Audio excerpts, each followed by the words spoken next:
dear students. Today we are going to learn the first chapter of our 11th science, that is the physical world. Now, before going to the depth of the chapter, let us see what is science.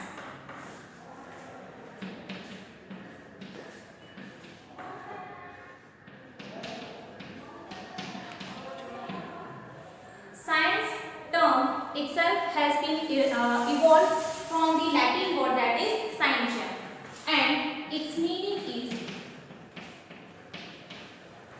to know. In Sanskrit, it is called as Vijna, and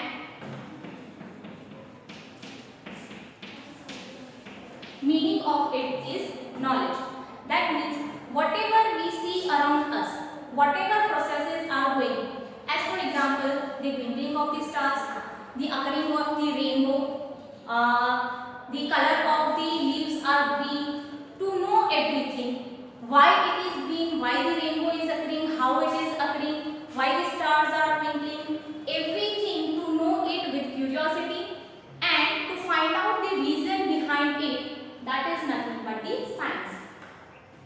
So in short, we can say that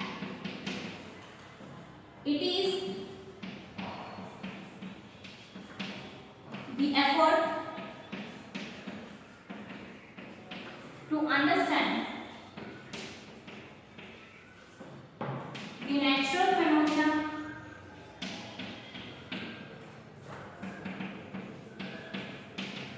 in depth.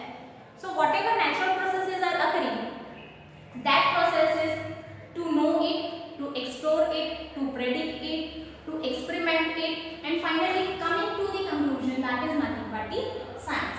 That is nothing but the knowledge.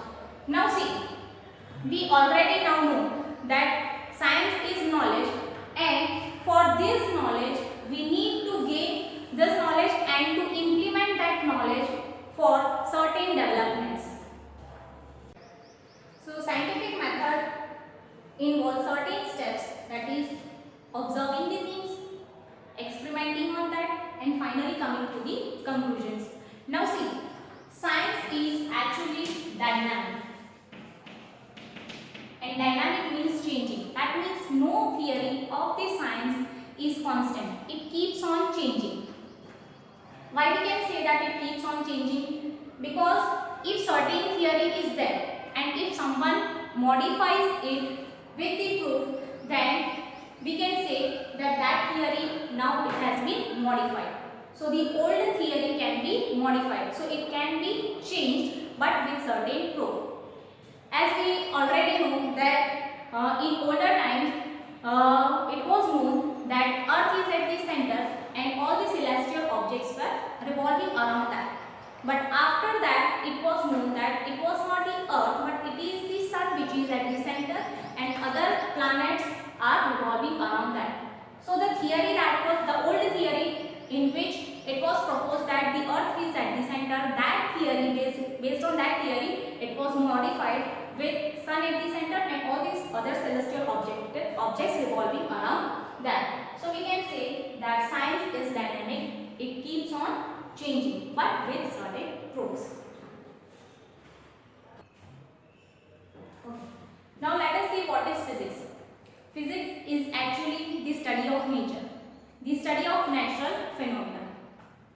Now looking at the another point, that is the scope of the physics, then scope of the physics is actually very wide and it can be divided into two domains, that is the macroscopic domain and the microscopic domain. If we see to this word macro, macro means big and micro means minute. That means all the processes that can be observed at the laboratory, terrestrial or astronomical scale, that comes under the macroscopic domain. And all the minute objects, that is the atomic structure, the processes of nucleus, and at the molecular level, that comes under the microscopic domain.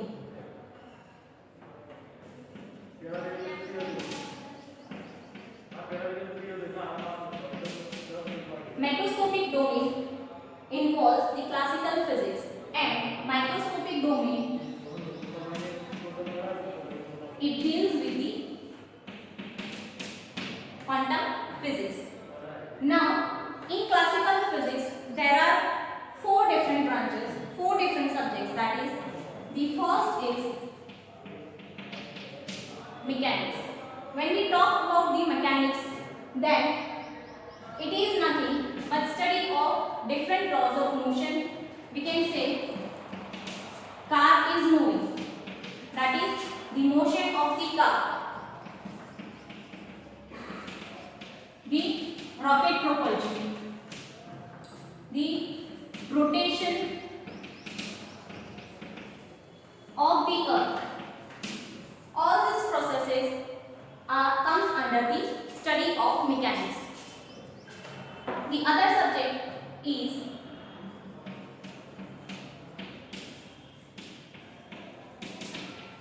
thermodynamics. Thermodynamics, the word thermo relates with the word temperature. That means temperature, heat energy, internal energy, entropy, everything comes under the study of the thermodynamics.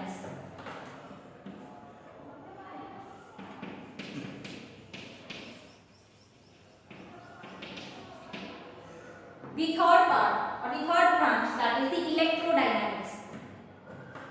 Here it deals with the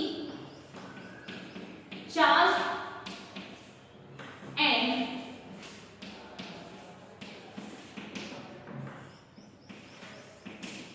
magnetic bodies. That means the electric charge and the magnetic bodies. The study of that comes under the branch, that is electrodynamics. And last is optics. Optic word itself relates to light.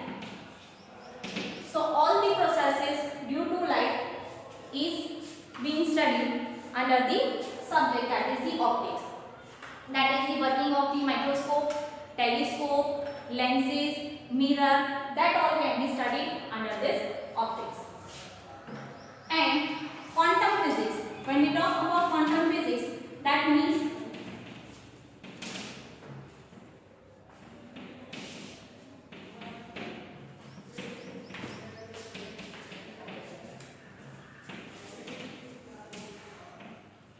atomic structure, processes of nucleus, molecules. The study of all this comes under the quantum physics.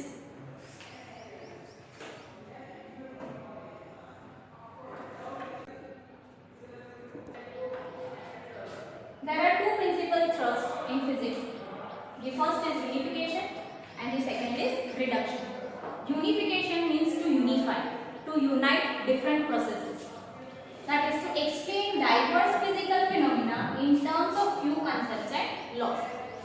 So if I say falling of an apple, motion of moon around the earth, revolution of planets around the sun, all these processes are governed by the single law, that is law of gravitation. That means a single law is responsible for these different phenomena. So it is called as unification. Different processes governed by single law. So it is unification. The other is reduction.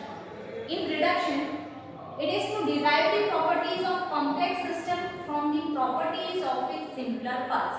In simple language, we can say that the complex problem is being divided into small parts and solving those small parts. That means if we say the thermodynamics, then thermodynamics deals with temperature, right?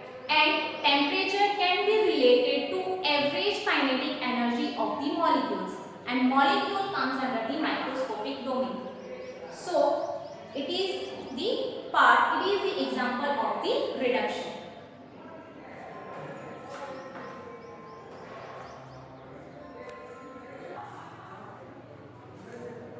We know different types of forces: gravitational force, muscular force, contact force, frictional force, buoyant force, right? But there are four fundamental forces And these fundamental forces are gravitational force, electromagnetic force, strong nuclear force, and weak nuclear force. So we will be studying this four different fundamental forces. First, the gravitational force. Gravitational force, you already know that it is the force between two objects due to its masses. That is, it is the attractive force. Every object attracts the other object due to its masses. So it is called as the attractive force, because you already know that whatever object falls, it is attracted towards the earth. That means earth is pulling every object towards it due to the gravitation. So because it is the force due to the masses of two objects, this gravitational force is equal to G m1 m2 upon r square. That is, m1 and m2 are the masses of the two objects. It is the force between the two objects. G is the gravitational constant and r is the distance between the two objects.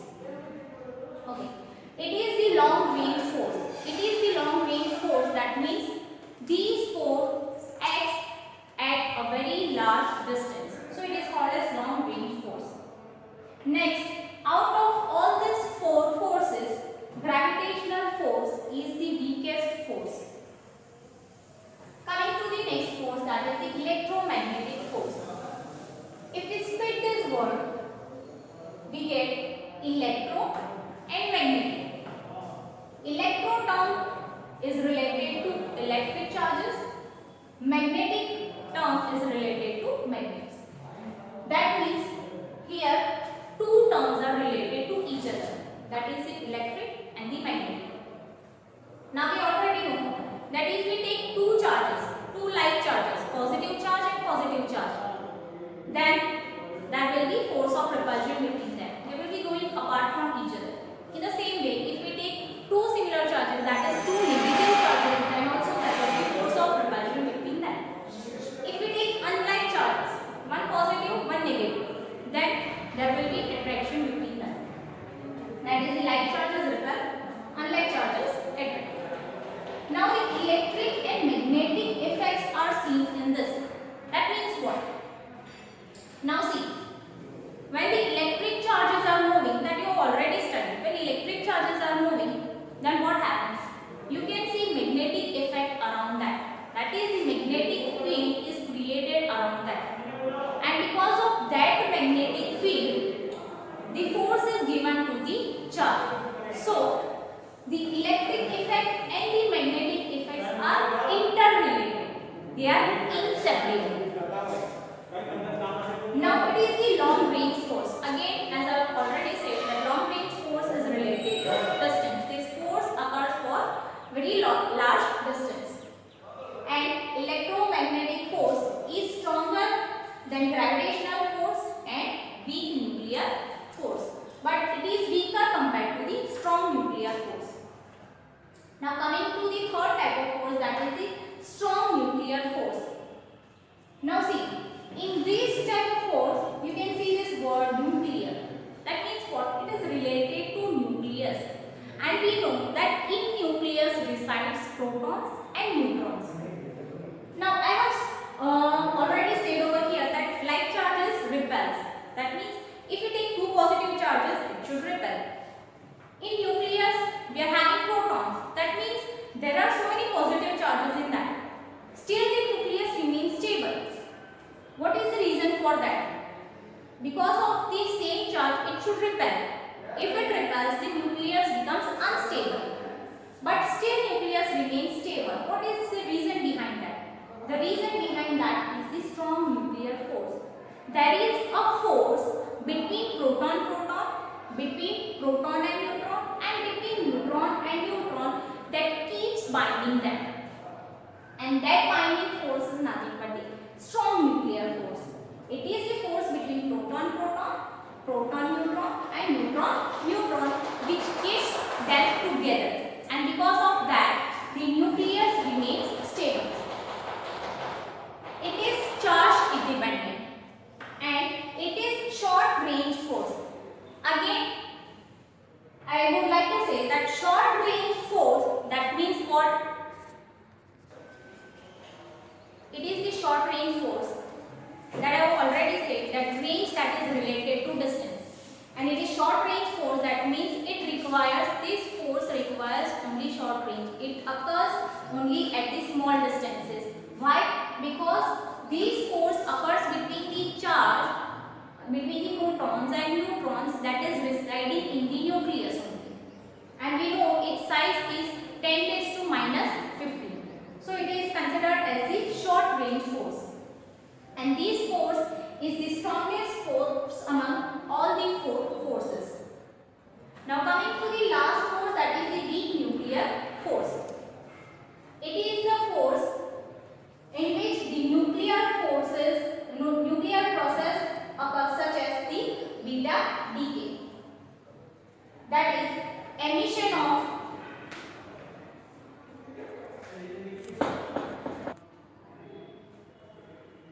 the fourth force, that is the weak nuclear force.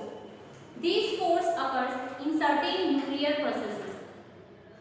That is nuclear process such as the beta decay. In beta decay, there is emission of electron and an uncharged particle, that is the neutrino.